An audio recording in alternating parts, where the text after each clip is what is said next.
আল্লাহ রাব্বুল আলামিন এমন মানুষ এই পৃথিবীতে সৃষ্টি করেছেন, চেহারার ভিন্নতা দিয়েছেন, কিন্তু সেগুলোর কোনো মূল্য আল্লাহর কাছে নাই। ইমানের দামটাই বেশি। হযরতে সাদ আল আসওয়াদ আস-সুলাইম রাদিয়াল্লাহু তাআলা যুবক মানুষ, জীবনে অনেকবার অনেক পাত্রী দেখতে গিয়েছেন বিবাহ করার জন্য, পারিবারিকভাবে গিয়েছেন, কোনো কাজ হয় নাই, কেউ বিয়ে দিতে চায় নাই। মেয়ের বাবা মা আত্মীয় স্বজন কেউ তারে পছন্দ করে নাই তার চেহারা দেখে। সেই সাহাবী ইসলাম কবুল করি যখন নবীজির দলের একজন কর্মী হয়ে গেলেন, এবার তিনি একজন ইমানদার সৈনিক, মুজাহিদ। হঠাৎ করে একদিন একটা কষ্টের হাসি দিয়া নবীজির সামনে এসে বলতেছে, ইয়া রাসূলুল্লাহ, আমি সাদ আল আসওয়াদ, আমার জীবনে মনে হয় বিয়ে শাদী করা মনে হয় আর হবে না। নবীজি বুঝতে পারলেন এই সাহাবী সাদ আল আসওয়াদ চেহারাটা এমনই কালো, ঠোঁটগুলো এলোমেলো, চুলগুলো ঠোঁটগুলো ফাটা, চুলগুলো এলোমেলো, দাঁতগুলো এলোমেলো, দেখে বোঝা যায় সাধারণ কোন মানুষ তাকালে দ্বিতীয়বার তাকাতে চাইবে না, এমন কুৎসিত চেহারা। কিন্তু আমার নবীজি জানেন সাদ আল আসওয়াদের অন্তরটা কেমন, তার ভেতরটা ঈমান দিয়ে পরিপূর্ণ। আহারে, সেই সাহাবী এমন কষ্টের একটা হাসি দিল, সে হাসতেছে ঠিক আমি নবীর সামনে, কিন্তু তার হাসির মাঝে আমি কষ্টের ছাপ দেখতে পেয়েছি। আহারে সাদ আল আসওয়াদ আমি বিশ্ব নবীর সামনে এসে এমন ভাবে কষ্টের হাসি দিয়া বলতেছে, জীবনে বুঝি সে আর বিয়ে শাদী করা হবে না। নবীজি বললেন, নবীজি মুস্কি মুস্কি হেসে বললেন, ওরে সাদ আল আসওয়াদ, আমার সাহাবী, কেন এমন কথা বলছো? কেন বিয়ে শাদী হবে না? তুমি পুরুষ মানুষ, অবশ্যই তোমার বিয়ে শাদী হবে। এবার সাহাবী বলছেন, ইয়া রাসূলুল্লাহ, জীবনে অনেক পাত্রী দেখেছি, অনেক মেয়ে দেখেছি, কিন্তু কেউ আমারে পছন্দ করে নাই। মেয়েকে আমার সামনে কখনো হাজির করানো হয় নাই। মেয়ের আত্মীয় স্বজন, মেয়ের বাবা মা যারা ছিল তারাই দেখে আগে আমাকে একেবারে বাতিল করে দিয়েছে, মেয়েকে আর আমার সামনেই আনে নাই। এমন ঘটনাই ঘটে গেছে। দুই একটা জায়গায় মেয়ে যখন আমার সামনে এসেছে, দুই একটা জায়গায় এমনটা হয়েছে, কিন্তু মেয়ে যখন আমার চেহারার দিকে তাকিয়েছে, দেখা মাত্রই উঠে দৌড় মেরেছে, আর আমাকে বিয়ে শাদীর জন্য পছন্দ করা হয়নি। এই জন্য আমি বিয়ের আশা ছেড়ে দিয়েছি, মনে হয় বিয়ে হবে না। এবার এই কথা শুনে নবীজি মনে মনে, আমার নবীজিও কষ্ট পেলেন। হারে, আল্লাহ পাক তার চেহারা এমনটা করেছেন, কিন্তু তাই বলে মানুষ তার ব্যাপারে এমন ধারণা করে, আহারে আসলেই তো তার ভিতরে একটা কষ্ট রয়ে গেছে। এবার নবীজি বলতেছেন, সাহাবী সাদ আল আসওয়াদ রে, ওরে আমার সাহাবী, কালো সাহাবী সাদ আল আসওয়াদ, তোমার মনের অবস্থা যখনই, তাহলে শুনে রাখো, যাও যাও, আমি রাসূল বলে দিলাম, এই মদিনার সবচাইতে সুন্দরী যুবতী গুণবতী রমণী আমি তোমার সঙ্গে বিবাহের ব্যবস্থা করে দেব। সুবহানাল্লাহ। আমার ভাইরা, সাহাবী সাদ আল আসওয়াদ আস-সুলাইম, নবীজির এমন কথা শুনে উনিও আবার মুস্কি মুস্কি হাসতেছেন, বলতেছেন, ইয়া রাসূলুল্লাহ, আপনিও শেষে ঠাট্টা করতেছেন আমার সাথে, আপনিও মজা করেন, আপনিও ঠাট্টা করেন। নবীজি বললেন, না রে সাহাবী, আমি তোমার সঙ্গে মজার ছলে এমন কথা বলতেছি না রে সাহাবী। ওরে সাদ আল আসওয়াদ, শুনে রাখো, তোমার সাথে অবশ্যই আমি চেষ্টা করে যাব, বিয়ে হবে কি হবে না এটা আল্লাহর ফয়সালা, তবে আমি চেষ্টা করে যাব সুন্দরী যুবতী গুণবতী একটা কন্যার সাথে তোমার বিয়ে দেওয়ার জন্য। এই সময় আমি রাসূলের নজরে এই মদিনার বর্তমান সময়ে উপযুক্ত নারীদের মধ্যে সুন্দরী গুণবতী যুবতী পরহেজগারিণী নারী, সে হচ্ছে আমার অমুক সাহাবী, নাম হলো ইবনে ওয়াহাব। এই ইবনে ওয়াহাবের কন্যা, সেই হচ্ছে বিবাহের উপযুক্ত একজন সুন্দরী রমণী। আমি তার সাথে তোমার বিবাহের ব্যবস্থাটা করে দিতে চাই, শুনে রাখো, দেরি করো না। এই বলে নবীজি একজন সাহাবীকে ডাকলেন, একটা চিঠি প্রস্তুত করলেন। চিঠি লিখলেন ইবনে ওয়াহাব রাদিয়াল্লাহু তাআলা আনহু বরাবর। সেখানে লিখলেন, ইবনে ওয়াহাব রে, রাসূলুল্লাহর পক্ষ থেকে চিঠি পাঠানো হলো। আমি যে সাহাবীকে পাঠালাম, সাহাবীর নাম সাদ আল আসওয়াদ, তার ঠিক সমস্ত বর্ণনা দিয়ে নবীজি সেখানে লিখলেন, ওরে সাহাবী ইবনে ওয়াহাব, আমার এই পাঠানো কালো সাহাবী সাদ আল আসওয়াদকে দিলাম পাঠায়া তোমার কন্যার সাথে এই সাহাবীর বিয়ের ব্যবস্থাটা করে দিও। সুবহানাল্লাহ।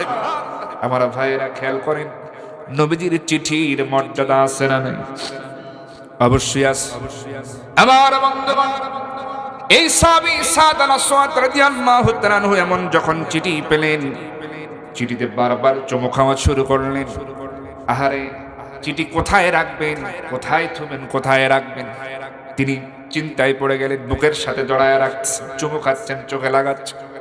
এবার হযরত সাদ আল আসওয়াদ রাদিয়াল্লাহু তাআলা আনহু এই অবস্থা যখন নবীজি দেখতেছেন, সাদ আল আসওয়াদ রে, তুমি দেরি করো না, চলে যাও ইবনে ওয়াহাবের বাড়িতে। এবার সাহাবী সাদ আল আসওয়াদ রওনা করলেন, ঠিকানা অনুযায়ী চলে গেলেন হযরতে ইবনে ওয়াহাব রাদিয়াল্লাহু তাআলা আনহুর বাড়িতে চলে গেলেন।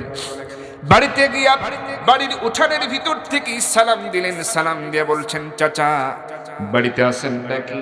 আমি এসেছি রাসূলুল্লাহর পক্ষ থেকে। এবার সালামের জবাব দেওয়া হলো। ঘরের ভিতর থেকে বের হয়ে আসলো একজন, তিনি হচ্ছেন ইবনে ওয়াহাব।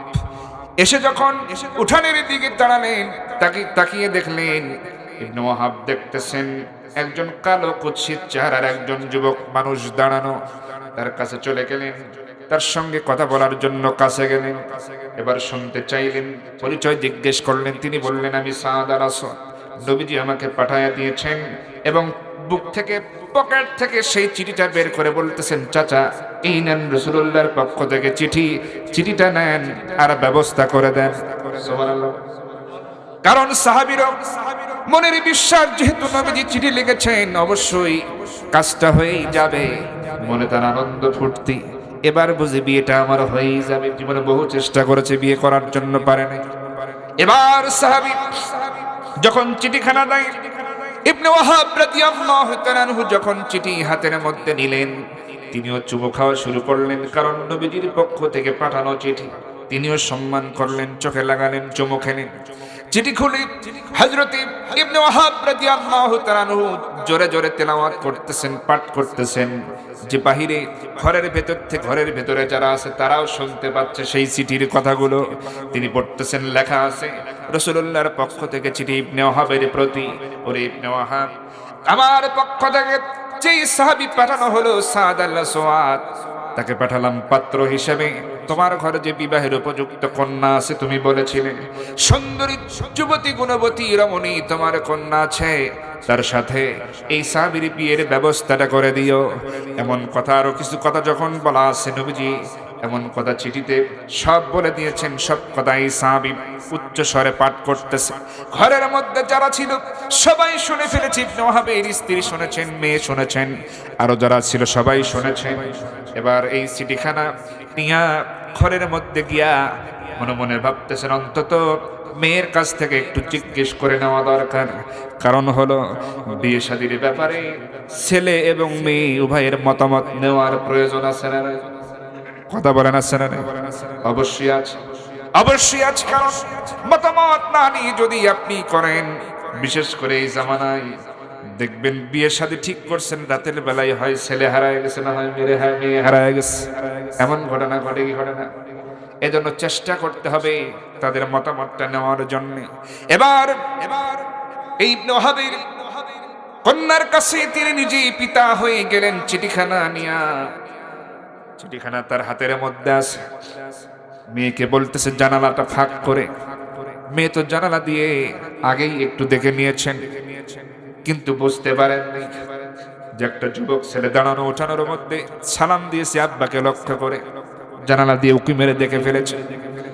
এই মেয়ে যখন তার বাবার সামনে এসে হাজির হয়ে যায়, এসেই দেখতেছেন মেয়ে তার কান্নাকাটি করতেছে, চোখ দিয়ে পানি পড়ে।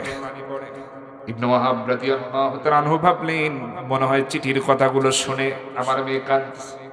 কারণ এমন একটা ছেলের সঙ্গে, যুবকের সঙ্গে নবীজি বিবাহের ব্যবস্থাটা করে দিয়েছেন, যেই ছেলেটাকে সাধারণ কোনো মানুষ পছন্দ করবে না। চেহারা সুন্দর নয়, চুলগুলো এলোমেলো, দাঁতগুলো এলোমেলো, কালো এবং ঠোঁট ফাটা, পা ফাটা, এরকম চেহারা, কুৎসিত চেহারার মানুষকে কেউ তো বিয়ে করতে চাইবে না সহজে। আমার মেয়ে মনে হয় জানালার ফাঁক দিয়ে দেখা মাত্রই হয়তো অপছন্দ হয়েছে, এজন্য মনে হয় বিয়েতে রাজি হবে না, সেই জন্যই কাঁদতেছে। পিতা এবার ইবনে ওয়াহাব এবারে বলতেছে, ওরে আমার কন্যা, যে কথা বলতে এসেছি বলার আগেই দেখতেছি তোমার চোখে পানি, কারণটা কি? ও আমার কন্যা, ও আমার কলেজের টুকরা মেয়ে, তুমি জেনে রাখো আমি বাবা হয়ে তোমার প্রতি কোনো কিছু চাপিয়ে দেব না।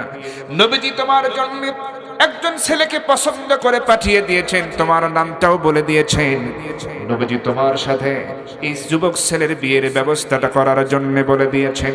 সুতরাং ও আমার কন্যা, তুমি কি এই ছেলেকে বিয়ে করার জন্য রাজি আছো কিনা? যদি না থাকো তাও বলো, প্রয়োজনে আমি নবীজির কাছে পাল্টা আর একটা চিঠি লিখে দেব।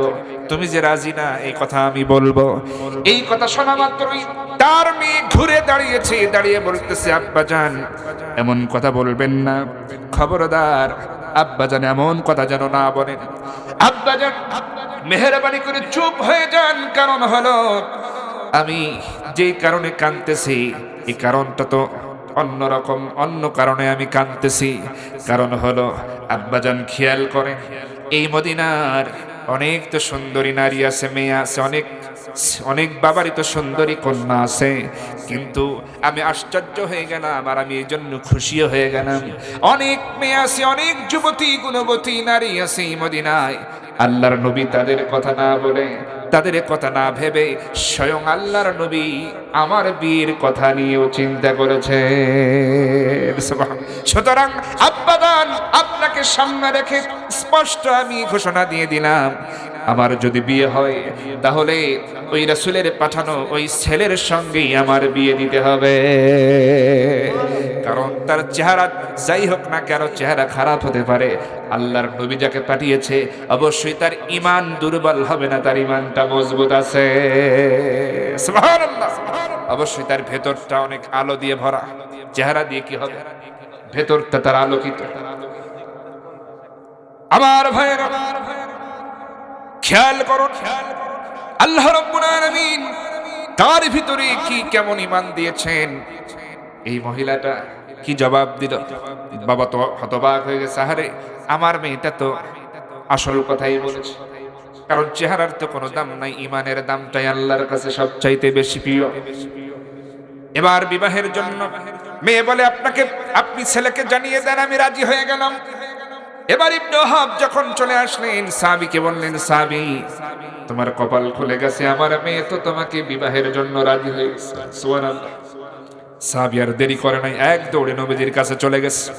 নবীজির কাছে যখন গিয়েছি, সাহাবী বলতেছে, ইয়া রাসূলুল্লাহ মেহেরবানি করে আমার কথাটা শুনুন, মেয়ে তো বিয়ের জন্য রাজি হয়ে গেছে, তাহলে কি করণীয়, আমার কি করা লাগবে?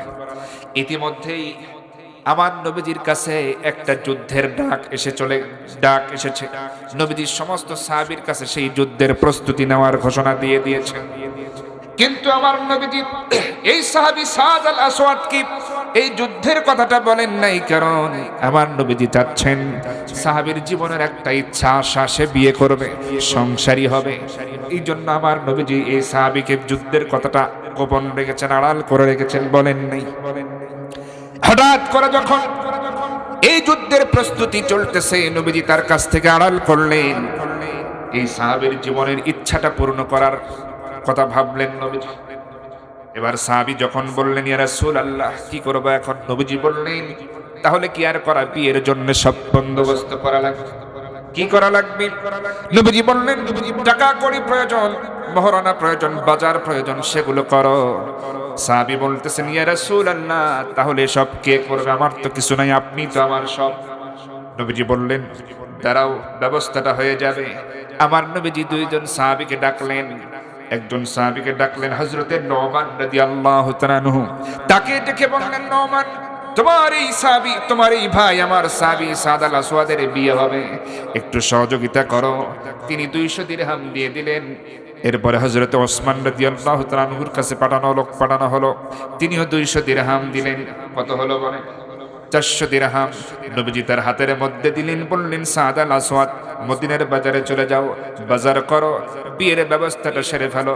আমি রাসূলকে পাবে না, আমি ব্যস্ত থাকবো, দিনের কাজে দূরে যাব। নবীজি যুদ্ধের কথাটা আড়াল করে রাখলেন। আমার ভাইরা, সাহাবী এই 400 দিরহাম নিয়ে খুশিতে বাজারের দিকে রওনা হয়ে যায়। বাজার করতেছেন, যেই দোকানে গেলে বিয়ের জন্য অনেক কিছু কিনতে পাওয়া যায়, বিয়ের জন্য নারীদের জন্য যা যা প্রয়োজন সবকিছু কিনতে পাওয়া যায়। এমন দোকানে গেলেন, এগুলো কিনতেছেন, অর্ডার করতেছেন, হঠাৎ করে তার কানের কাছে কে যেন বলে গেল, ওরে সাদ আল আসওয়াদ, ওরে সাদ আল আসওয়াদ, ভালোই তো বিবাহের জন্য প্রস্তুতি নিচ্ছ, ভালোই তো বিয়ের বাজার করতেছ রে সাদ আল আসওয়াদ, তুমি কি জানো নাকি যুদ্ধের ময়দানে, জিহাদের ময়দানে যুদ্ধের কিন্তু ডাক এসেছে। এমন কথা কে যেন তার কানের কাছে বলে গেল। হযরত সাদ আল আসওয়াদ এদিক সেদিক তাকালেন, কে এমন কথা বলল, কে বলে গেল? কাউকে খুঁজে পেলেন না। তিনি ভাবলেন, আহারে, বিয়ের বাজার করতে এসেছি, যুদ্ধের ডাক এসেছে। এবার তিনি কি করলেন? দোকানদারকে বললেন, ভাই, যা যা অর্ডার করেছি সব বন্ধ রাখো, আমার বিয়ের বাজারে এই মুহূর্তে প্রয়োজন নাই। তিনি এবার চলে গেলেন যেই দোকানে ঢাল পাওয়া যায়, তরবারি পাওয়া যায়, ওই দোকানে চলে গেলেন। যেই দোকানে যুদ্ধের বাজার পাওয়া যায় সেই দোকানে চলে গেলেন, গিয়ে সেখানে বললেন, ভাই, ঢাল দাও, তরবারি দাও। এইভাবে করে তিনি ঢাল কিনলেন, তরবারি কিনলেন, বাকি টাকা দিয়ে একটা ঘোড়াও কিনে নিলেন। তিনি ভাবলেন, জীবনে বেঁচে থাকলে হয়তো বিয়েটা আবার করতে পারবো, সুযোগ আসতে পারে, কিন্তু জিহাদের ময়দান তো নাও পেতে পারি। এই মনে করে বিয়ের বাজার করার টাকা দিয়ে যুদ্ধের বাজার করলেন সাহাবী। তরবারি নিয়ে দ্রুতগামী ঘোড়ার উপরে লাফ দিয়ে চললেন, ক্ষিপ্র গতিতে যুদ্ধের ময়দানে ঘোড়াটা চালায় দিলেন। যুদ্ধ করতে করতে একটা পর্যায়ে হযরত সাদ আল আসওয়াদ রাদিয়াল্লাহু তাআলা আনহু শাহাদাত বরণ করলেন। যুদ্ধের পরবর্তী অবস্থায় আমার নবীজি যখন জানতে পারলেন সাদ আল আসওয়াদ সে শহীদ হয়েছে, আমার নবীজি খুব কষ্ট পেয়েছেন, চোখ দিয়ে পানি ঝরতেছে। সাহাবীরা তো বুঝতে পারতেছেন না নবীজির চোখে পানি কেন। আমার নবীজি হযরতে সাদ আল আসওয়াদের চেহারার দিকে তাকায়া নবীজি কাঁদতেছেন। নবীজি কাঁদতেন, আহারে, ওরে সাদ আল আসওয়াদ, তোমার জীবনের স্বপ্ন আমি পূরণ করতে পারি নাই। আবার নবীজি আসমানের দিকে তাকাচ্ছেন, তাকিয়ে আবার নবীজি হাসেন। সাহাবীরা প্রশ্ন করে ফেললেন, ইয়া রাসূলুল্লাহ, বুঝলাম না, আপনি সাহাবী সাদ আল আসওয়াদের দিকে তাকায়া আপনি কান্দেন, আবার আসমানের দিকে তাকায়া হাসেন, কারণটা কি? নবীজি বললেন, শোনো রে সাহাবীরা, সাদ আল আসওয়াদ তার তো আজকে বাসর সজ্জা হওয়ার কথা ছিল, বিয়ের জীবন, সংসার জীবন শুরু হওয়ার কথা ছিল। আহারে, সেই সাহাবী বিয়ে না করে যুদ্ধের ময়দানে এসেছে, আল্লাহর দিনকে প্রাধান্য দিয়া ইমানের মজবুত ইমানের পরিচয় বহন করে যুদ্ধের ময়দানে তরবারি ধারণ করে এসেছে। আর দিনকে প্রতিষ্ঠা করতে গিয়া সমাজে ন্যায় ও ইনসাফ, কল্যাণ প্রতিষ্ঠা করার সংগ্রামে হাজির হয়েছে এবং যুদ্ধ করে শাহাদাত বরণ করেছে। সেই জন্য আমি তার জন্য একটু ব্যথিত। কিন্তু আসমানের দিকে তাকায়া দেখতেছিস লক্ষ লক্ষ, হাজার হাজার, লক্ষ লক্ষ হুর গেলেমান এই কালো মার্কা সাহাবী, একে নিয়ে টানাটানি করে তারা জান্নাতের দিকে নিয়ে যাচ্ছে। সুবহানাল্লাহ, লিল্লাহি তাকবীর। আমার ভাইরা, সাহাবীরা এমন ইমানের দৃষ্টান্ত স্থাপন করেছেন, ইমানের দৃষ্টান্ত যারা স্থাপন করে তারা দুনিয়ার কোনো অন্যায়ের সামনে মাথা নত করে। আমার ভাইরা, এই যে সদ্য আমাদের এক ভাই, কোনো রাজনৈতিক পরিচয় তার ছিল না, মাথায় পিস্তল ঠেকিয়ে দিনে দুপুরে গুলি করা হলো। নাম কি তার? বলেন। ওসমান হাদি ভাই। তিনি তার দেখবেন সমস্ত প্লাকার্ড, ব্যানার, সেখানে লেখা আছে ইনসাফ, মানে ইনসাফ প্রতিষ্ঠার জন্য তিনি কাজ করেছেন। ইনসাফ, ন্যায়, কল্যাণ, এটাই এই জমিনে যদি বাস্তবায়ন করা যায় তাহলে শান্তি আসবে। এই সংগ্রামের দায়িত্বে, নেতৃত্বে তিনি ছিলেন। আমার বন্ধুগণ, কিন্তু বিনিময়ে তাকে শহীদ হতে হলো। আল্লাহ যেন তার শাহাদাত কবুল করেন বলছে আমি। তিনি কি কোনো দলের ছিলেন? বলেন। ইনকিলাব মঞ্চ, মানে সবার সর্বদলীয় একটা প্ল্যাটফর্ম ছিল সেটা। এখানে দাঁড়িয়ে তিনি ইনসাফের কথা বললেন, ন্যায় বিচারের পক্ষে কথা বলেছেন, কল্যাণ রাষ্ট্রের কথা বলেছেন। কিন্তু ভারতীয় গোয়েন্দারা তাদের ষড়যন্ত্র, ভারতবর্ষের ইন্ধনে তাকে কিন্তু হত্যা করা হলো। কথা বলেন ঠিক কিনা? আমার বন্ধুগণ, খেয়াল করুন, যুবকেরা আজকে ব্যতীত, যুবকদের অন্তর কাঁদে। কারণ এই আন্দোলনে এই শুধু এই গাবতলী বগুড়া নয়, গোটা বাংলাদেশের দলমত নির্বিশেষে আন্দোলন করে কিন্তু এই স্বৈরাচারের পতন ঘটিয়েছিল। কথা বলেন ঠিক কিনা? আমার ভাইরা, একটু চিন্তা করে দেখবেন, এই যুবকদের মধ্যে যারা রক্ত দিয়েছে, জীবন দিয়েছে, স্কুল পড়ুয়া, ইউনিভার্সিটির ছাত্ররা, এদের পিতামাতার কাছে খবর নিয়ে দেখেন কোনটা রাত তাদের চোখের পানি ছাড়া যায় না। কারণ এই পৃথিবীতে একজন যুবক সন্তানের লাশ পিতামাতার জন্য বহন করা সবচাইতে বেশি কঠিন। কথা বলেন ঠিক কিনা? আমার বন্ধুগণ, সেই যুবকের একজন ওসমান হাদি ভাই জীবন দিলেন। আমার বন্ধুগণ, এরকম ইমানের পক্ষে থাকতে হবে, ইমান নিয়ে দাঁড়িয়ে যেতে হবে, ইনসাফের পক্ষে থাকতে। শুনলাম তিনি নাকি হাফেজও ছিলেন। আমার বন্ধুগণ খেয়াল করেন, তাহলে শুধুমাত্র ইসলামকে প্রাধান্য দিয়েছেন, ইসলামকে প্রাধান্য দিয়েছেন, ন্যায়ের পক্ষে কথা বলেছেন, কোন শত্রুকে ভয় পান নাই। আসলে ইমানদারেরা বুঝি এমনই হয়। কথা বলেন ঠিক কিনা? আমার বন্ধুগণ, অনেক যুবক, সেদিন সিরাজগঞ্জ মাহফিলে গেলাম, যুবকের একটা চিঠি ধরিয়ে দিল হুজুর। এখানে দেখলাম যে হুজুর সুদের বিরুদ্ধে বলবেন, এলাকায় সুদ চালু আছে, জেনা ব্যভিচারের কথা বলবেন, এরপরে অনেক কিছু কথা বলেছেন। এর মধ্যে বলেছেন ওসমান হাদি ভাইয়ের ব্যাপারে কিছু কথা বলবেন এবং শেষে তার জন্য দোয়াও করবেন। আমি সমস্ত যুবকদের কথা শুনে খুব আবেগ আপ্লুত হয়ে গেলাম, খুশিও হয়ে গেলাম। যুবকেরাও চায় সমাজটা সুদমুক্ত হোক, যুবকেরাও চায় সমাজটা ন্যায় বিচার দিয়ে ভরে যাক, যুবকেরাও চায় অশ্লীলতা বেহায়াপনা দূর হয়ে যাক, যুবকেরাও চায় সমাজ থেকে নেশা জাতীয় দ্রব্য সব দূর হয়ে যাক। যুবকেরা এমন কথা লিখেছে এবং আমি চেষ্টা করলাম বলার জন্য ওসমান হাদির ব্যাপারে কি বলা যায়, কি করা যায়। আমি ভাবলাম অন্তত যুবকদেরকে একটু সন্তুষ্ট করা প্রয়োজন, তাদের মনে অনেক ব্যথা। এজন্য আমি কি করলাম, সেই আলোচনার আগে আমি একটু কলম আর খাতা নিয়ে বসলাম কিছু লেখার জন্য। এরপরে ওসমান হাদি, শহীদ ওসমান হাদিকে নিয়ে আল্লাহ পাকের দয়ায় অল্প সময়ের মধ্যে কয়েকটা লাইন লেখার সুযোগ হলো। সেটা আমি মাহফিলে উপস্থাপন করলাম, যুবকেরা খুব খুশি হয়ে গেল। সুবহানাল্লাহ। আমি কি সেটা বলবো নাকি? বলবো সেটা। ওসমান হাদি দেশের গর্ব মোদের অহংকার, মারলো যারা সন্ত্রাসী তারা জাতির কুলাঙ্গার। কথা বলেন ঠিক কিনা? ওসমান হাদি দেশের গর্ব মোদের অহংকার, মারলো যারা সন্ত্রাসী তারা জাতির কুলাঙ্গার। পাষাণ খুনিরা ভেবে নিয়েছিল মারলেই বুঝি শেষ, ওরা তো জানে না বিপ্লবীরা সবাই বাংলাদেশ। কথা বলেন ঠিক কিনা? পাষাণ খুনিরা ভেবে নিয়েছিল মারলেই বুঝি শেষ, ওরা তো জানে না বিপ্লবীরা সবাই বাংলাদেশ। সত্য ন্যায়ের পথে চলে যারা তারা কবু ভয় পায় না, ওসমান হাদি মোদের সামনে হয়ে আছে প্রেরণা। সত্য ন্যায়ের পথে চলে যারা তারা কবু ভয় পায় না, ওসমান হাদি মোদের সামনে হয়ে আছে প্রেরণা। মোরা হারব না, মোরা থামব না, এসব সন্ত্রাসীদের কভু ছাড়ব না। কথা বলেন ঠিক কিনা? মোরা হারব না, মোরা থামব না, এসব সন্ত্রাসীদের কভু ছাড়ব না। সত্য ন্যায় আর ইনসাফ পেতে শপথ নিয়েছে যারা, কিসের হত্যা কিসের হুমকি ভয় পায় না কো তারা।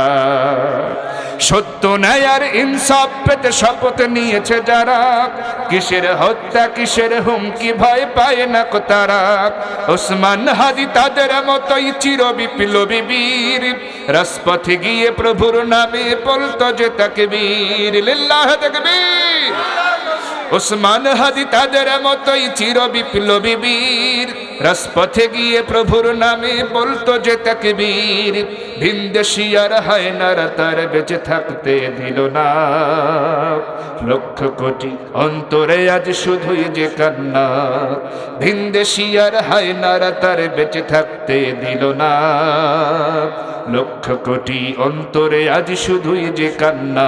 মোরা হারব না, মোরা থামব না, মোরা হারব না, মোরা থামব না, এসব সন্ত্রাসীদের কভু ছাড়ব না। ইনকিলাব জিন্দাবাদ, ইনকিলাব জিন্দাবাদ, ইনকিলাব জিন্দাবাদ, ইনকিলাব জিন্দাবাদ। লিল্লাহ তাকবীর, নারায়ে তাকবীর। আল কোরআনের আলো, আল হাদিসের আলো, আমার নেতা তোমার নেতা, লিল্লাহ তাকবীর। আল্লাহ কবুল করুন বলছে আমিন।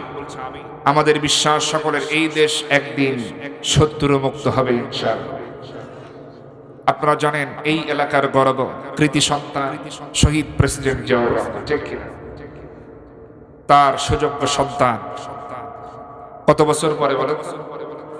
17 বছর পর তিনি এসেছেন। তিনি তো বগুড়ার গর্ব, ঠিক কিনা বলেন? বগুড়ার গর্ব।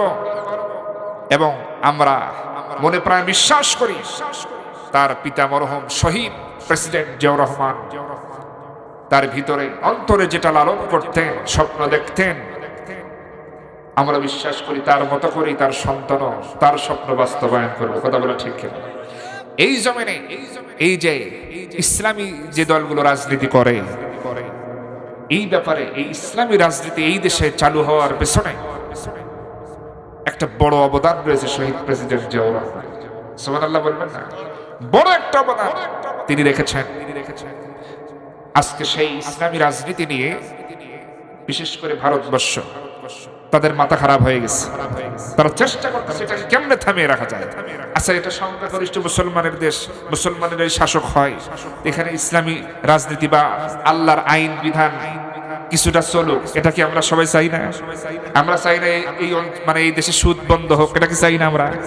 আমরা কি চাই না যে জেনা ব্যভিচার বন্ধ হয়ে যাক? এগুলো চাই কিনা? মুসলমান হিসেবে ইমানের দাবি তো এগুলোই। তাহলে এই দেশে ইসলাম দিয়ে চলুক, কোরআন দিয়ে শাসন চলুক, সেটা যে কেউ করছে। এখন তারেক রহমান যদি প্রধানমন্ত্রী হয়ে যদি সুদ বন্ধ করে দেয়, তাহলে আমরা খুশি না বেজার বলে? যদি অশ্লীলতা বেহায়াপনা এসব যদি বন্ধ করে দেয়, আমরা খুশি না বেজার? তাহলে আমরা তো চাই হয়েছে ন্যায় ইনসাফ কল্যাণ, আমরা এটা চাই। কথা বলেন ঠিক কিনা? আর ন্যায় ইনসাফ যেই করবে ওই ইসলামের কাজ করবে। কথা বলেন ঠিক কিনা?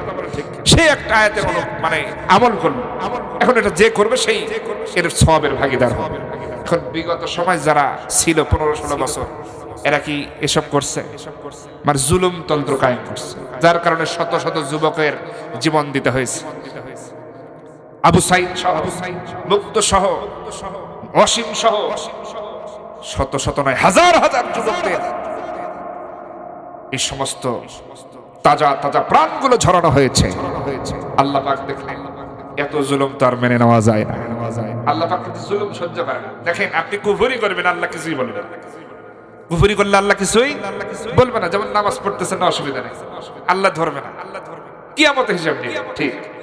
আবার দেখেন, যত কাফের মুশরিক যারা নামাজ মানে অন্য ধর্মের ধরেন, কুফরি যারা অবস্থায় আছে, মুশরিক যারা, তাদের কি আল্লাহ খাওয়ায় না? অক্সিজেন দেয় না? তাদের কি পানি আল্লাহ বন্ধ করছে? সব নিয়ামত কিন্তু দিচ্ছে। তো কুফরি যারা করবে, অস্বীকার করবে অনেক কিছু, আল্লাহকে, আল্লাহর কিছু যায় আসে না, আল্লাহ ধরবে না, কিয়ামতে হিসাব নেই। কিন্তু যখন জুলুম করবেন, অন্যায়ভাবে কাউকে থাপ্পড় লাগলেন, মারলেন, কাউকে জখম করলেন, রক্ত ঝরালেন, হত্যা করলেন, এটা হলো জুলুম। এটা কি বলেন তো? এটা আল্লাহ বরদাস্ত করে। এই কাজটা যখন যারাই করবে, ফেরাউন করেছিল আল্লাহ ছাড়ে নাই, নমরুদ করেছিল আল্লাহ ছাড়ে নাই, বর্তমান সময়ের লেডিস ফেরাউনেরাও করেছিল, আল্লাহ ছাড় দেয় নাই। কথা বলেন ঠিক কিনা? এইভাবে যারাই করে আল্লাহ পাক তাদেরকে জমিন থেকে বিদায় করে দেন, ইতিহাস সাক্ষী। কথা বলেন ঠিক কিনা? অতএব এই জুলুমতন্ত্র জুলুমকে বিদায়ের জন্য যারা রক্ত দিয়েছে, নতুন বাংলাদেশের স্বপ্ন যারা দেখেছে, ন্যায় ইনসাফের বাংলাদেশ, এই নতুন যুবকদের রক্তে গড়া এই দেশ, এই দেশে নতুন করে আর বিদেশি কোন ষড়যন্ত্র বাস্তবায়ন হতে দেওয়া হবে? শত শহীদের রক্তে গড়া আমার বাংলাদেশে, মাহফিল থেকে বলছি কথা আজকে বীরের বেশে। শত শহীদের রক্তে গড়া আমার বাংলাদেশে, মাহফিল থেকে বলছি কথা আজকে বীরের বেশে।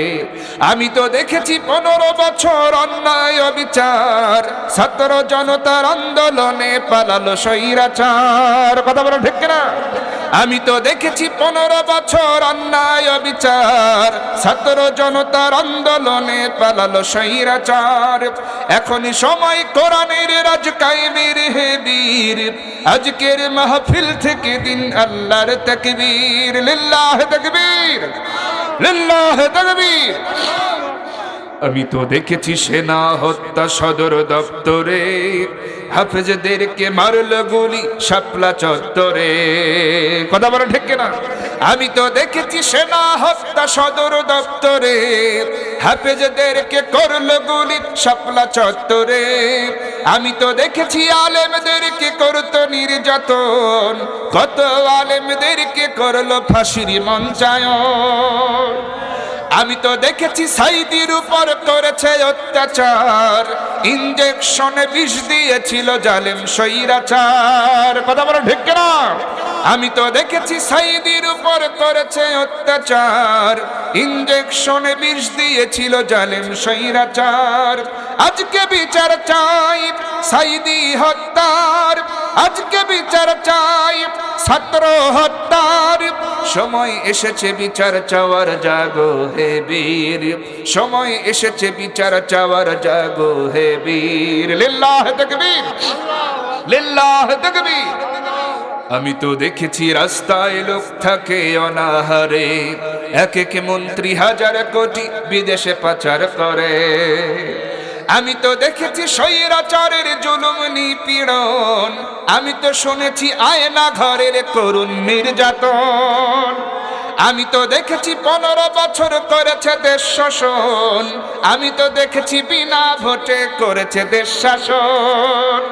আজকে বিচার চাই স্বৈরাচারদের, আজকে বিচার চাই ভোট ডাকাতদের। সময় এসেছে বিচার চাওয়ার, জাগো হে বীর। সময় এসেছে বিচার চাওয়ার, জাগো হে বীর। লিল্লাহ তাকবীর, লিল্লাহ তাকবীর। আমি তো দেখেছি গণহত্যা দিনে দুপুরে, আকাশ থেকে করলো গুলি হেলিকপ্টারে। আমি তো দেখেছি জুলাই আগস্ট রক্ত শহীদের, দেশের জন্য করিনি মায়া নিজের জীবনের। মুগ্ধ অসীম আবু সাইদের রক্তে কেনা দেশ, মুগ্ধ অসীম আবু সাইদের রক্তে কেনা দেশ। কোরআনের এই সংবিধানে চলবে বাংলাদেশ। আজকে এক সবাই দেশটা সাজাই, আজকে এক সবাই দেশটা সাজাই। সময় এসেছে দেশ সাজাবার, জাগো হে বীর। সময় এসেছে দেশ সাজাবার, জাগো হে বীর। লিল্লাহ তাকবীর, লিল্লাহ তাকবীর। আল্লাহ কবুল করুন বলছে আমিন।